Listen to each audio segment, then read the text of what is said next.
can you give me a bit about Starlink and how the tech works?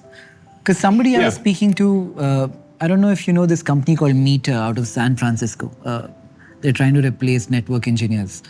But don't know it now. So he was telling me about how in densely populated areas, Starlink works differently than it might be in a place with not as many people.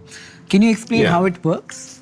Yeah, so Starlink, there's several thousand satellites in low Earth orbit, and they're moving around 25 times the speed of sound in these, they're zipping around the Earth, basically.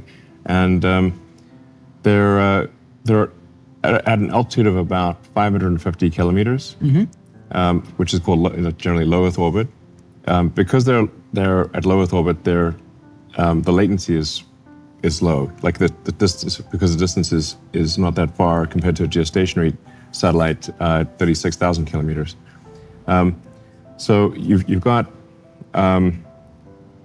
thousands of satellites providing low latency, high-speed internet throughout the world, and they are interconnected as well. So there are laser links between the satellites, so it forms sort of a laser mesh, so that if let's say if cables are damaged or cut, like fiber cables, the satellites can communicate between each other and provide connectivity even if the cables are cut.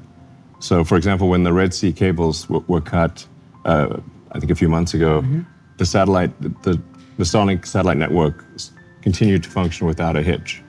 So it's particularly helpful for disaster areas. So if an area has been hit with some kind of natural disaster, floods or fires or earthquakes, that tends to damage the ground infrastructure, but the Starlink satellites still work. So, and generally whenever there's some sort of natural disaster somewhere, we always provide people with free Starlink internet connectivity. We don't want to charge, we don't take advantage of a tragic situation. So, always, if there's natural disasters, we're like, okay, it's free during the natural disaster. We don't want to say like, put a paywall up while somebody's trying to get help. That would be wrong. So it's a very robust system. It's complementary to ground systems because the satellite beams work best in sparsely populated areas, but because you've got a satellite beam, it's a pretty big beam, so you have a fixed number of users per beam.